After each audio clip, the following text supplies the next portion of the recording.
औज़ुबिल्लाहिमिनश्शैतानिर्रजीम बिस्मिल्लाहिर्रहमानिर्रहीम। आज हम बात करेंगे principle of accounting Icom part 2 के बारे में, और जो डिस्कशन है हमारी वो है accounting for non profit making organisation के बारे में, जो कि second year as per the federal board और as per the Punjab board second chapter है हमारे आईकॉम पार्ट 2 का। आज की वीडियो के लिए हमने जो क्वेश्चन सेलेक्ट किया है वो पास पेपर का क्वेश्चन नंबर 6 है, जो कि ईयर 2014 में आया है। और जैसा कि हमने पिछली स्लाइड में और पिछली वीडियो में डिस्कस किया था कि हम सोहेल आरिफ और सोहेल अफजल और एम आरिफ की जो बुक है उसके बारे में भी बात कर रहे हैं साथ साथ। तो उस बुक का क्वेश्चन नंबर 7 जो कि पास पेपर्स क्वेश्चन नंबर 6 में जो है वो 2014 में पूछा गया है। और जब हम इसकी बात करते हैं तो ये बेसिकली है receipt and payment account of blue club Lahore, जिसके बारे में रिक्वायर्ड किया जा रहा है कि prepare income and expenditure account, जो कि 1 दिसंबर 2005 को, and balance sheet as on that date as well as. जब हम इंफॉर्मेशन की बात करते हैं तो हमें ये पता लगता है कि हमारे पास रिसिट एंड पेमेंट अकाउंट की सूरत में जो बैलेंसेस हमारे पास आते हैं वो कुछ इस तरीके से हैं, जिसमें बैलेंस बीडी हमारे पास आया हुआ है 2476, एनुअल सब्सक्रिप्शन है 3260 की, लाइफ मेंबरशिप फ़ी है 500 रुपीज़ की, इंटरेस्ट फ़ी है 466 की, और इंटरेस्ट पे जो हुआ है वो है 80 रुपीज़ का। जनरल एक्सपेंसेस के मद में जो पेमेंट की गई है वो है 1084 की, सैलरीज पे की गई हैं 1100 की, फर्नीचर हमारे पास है 1600 का, रेंट हमारे पास जो आया हुआ है जो पे किया गया है वो है 1120 का, प्रिंटिंग के बारे में जो पेमेंट की गई है वो है 250 की, रिपेयर्स जो कि एक एक्सपेंस का हिस्सा है उसमें हम पेमेंट कर रहे हैं 300 रुपीज़ की, और बैलेंस सीडी जो हमारे पास आ रहा है वो आ रहा है 1728 का। जब हम दोनों साइड यानी रिसिट एंड पेमेंट साइड को टोटल करते हैं तो जो अमाउंट हमारे पास बनता है वो है 7182 रुपीज़ का। इसके बाद हम ये देखते हैं इसी सवाल में जो एक्स्ट्रा इन्फॉर्मेशन या अदर इन्फॉर्मेशन हमारे पास मौजूद है, उसमें हम ये देखते हैं on 31 December 2005 the annual subscription is area amounted of rupees 700 rupees. Rupees 200 is to be written off as depreciation on furniture। जो बात हमारे लिए यहाँ पर जाननी है या जिसके बारे में हमें पता होना चाहिए वो हमारे पास क्या है कि हम बात कर रहे हैं इंफॉर्मेशन हमारे पास जो शेयर की जा रही है उसमें ये कहा जा रहा है कि दिसंबर 31 2005 में जो एनुअल सब्सक्रिप्शन है वो कितने की है, एरियर्स हमारे पास हैं, और उसके अलावा 200 रुपीज़ रिटर्न ऑफ हुए हैं एज ए डेप्रिसिएशन फर्नीचर के, और जो कैपिटलाइज है वो उसको मेंबर्स फीस को जो है वो कैपिटलाइज कर दिया गया है। अब इस सवाल के बिहाफ पर हम देखते हैं कि हम इसका सोल्यूशन कैसे तैयार करेंगे। आइए अब हम स्टार्ट करते हैं इस सवाल का सोल्यूशन में सबसे अहम बात, जैसा कि हमने अपनी पिछली वीडियोस में डिस्कस किया, कि सबसे अहम चीज़ हमारे लिए कि हम जिस भी कंपनी के बारे में इनकम एंड एक्सपेंडिचर अकाउंट बना रहे हैं उसका नाम और उसकी वो इन्फॉर्मेशन या वो डेट जिस पर हमें ये अकाउंट मेंटेन करने हैं। हमारे पास डेबिट साइड, ये हमारे पास एक साइड एक्सपेंडिचर की साइड है और एक हमारे पास इनकम की साइड है। पहले हम एक्सपेंडिचर की साइड को लिखते हैं, यानी वो तमाम तर जो कि हमारे पास ऐसे एक्सपेंस की सूरत में या एज ए पेमेंट की सूरत में हमने उसको एक्सपेंडिचर में कन्वर्ट किया, तो हम एक्सपेंडिचर में पहले वो डिटेल इन्फॉर्मेशन डालते हैं और उसके बाद हम इनकम की इन्फॉर्मेशन डालेंगे।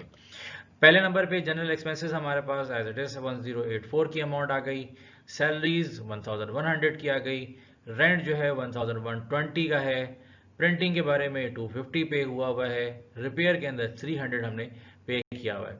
उसके अलावा डेप्रिसिएशन ऑन फर्नीचर 200 रुपीज़, जिसका उसने आखिर में या एडिशनल डाटा में जिक्र किया कि डेप्रिशिएट किया है 200 से। अब ये अमाउंट एज इट इज़ हम मेंशन कर रहे हैं बिकॉज कि उसने अकाउंटेंट ने हमें ये बता दिया है कि 200 रुपीज़ एज ए फर्नीचर का डेप्रिशिएट अमाउंट जो है वो उसके पास रिकॉर्ड करना है। उसके बाद हम स्टार्ट करते हैं अपनी इनकम को। सबसे पहले हमारे पास आ गई सब्सक्रिप्शन, जिसमें हमारे पास अमाउंट है 3260 का।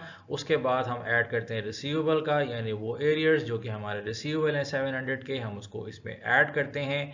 उसके बाद इंटरेस्ट फी हमारे पास आ रही है 400 रुपीज़ की। देन मिसलेनियस रिसिट्स हमारे पास आ रही हैं 466 रुपीज़ की। और उसके बाद इंटरेस्ट हम पे कर रहे हैं 80 रुपीज़ का जो इंटरेस्ट हमें मिला है, सॉरी, हम उसको 80 रुपीज़ को यहाँ शामिल करेंगे। उसके बाद हम जब टोटल करते हैं इनकम साइड का, तो हम ये देखते हैं कि हमारे पास जो इंफॉर्मेशन आ रही है उस इंफॉर्मेशन के हिसाब से तमाम तर इंफॉर्मेशन जो आ रही वो है 4906 की, यानी 4906 का जो अमाउंट है वो है टोटल इनकम हमारे पास।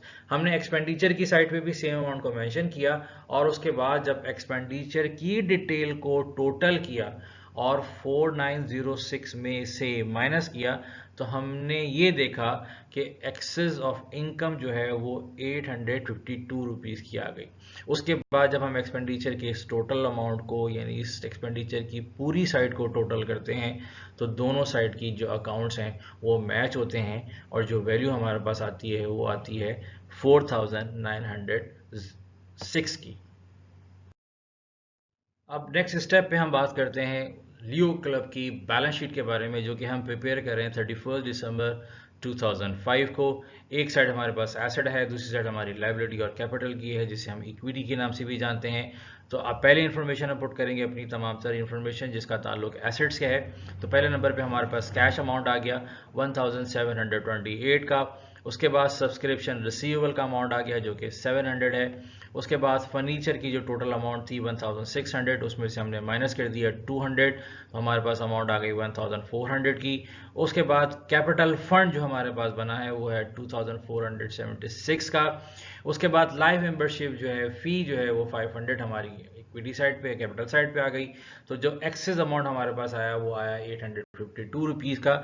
और इसके बाद जब हम दोनों अकाउंट को टोटल करते हैं तो बोथ साइड जो है वो बैलेंस हो जाती है। अब यहाँ जो याद रखने वाली बात हमारे पास है कि ये तमाम तरह की वो इन्फॉर्मेशन है जो कि हमारे पास मौजूद हैं, या जो हमारे पास बैलेंस शीट की सूरत में या फिर इनिशियल डाटा की सूरत में हमारे पास मौजूद थी।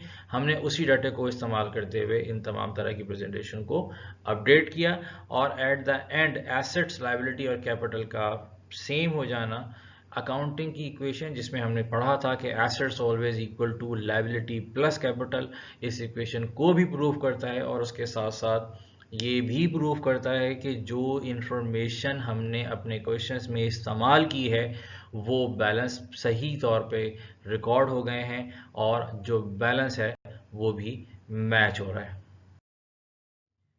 आई होप कि पिछली प्रेजेंटेशन और पिछली वीडियो और इस वीडियो के बाद आप लोग इस काबिल हो जाएंगे कि आप आसानी के साथ अपने पास पेपर्स में मौजूद क्वेश्चंस और अपनी बुक में मौजूद क्वेश्चंस को सॉल्व करने की पोजीशन पर आ जाएं।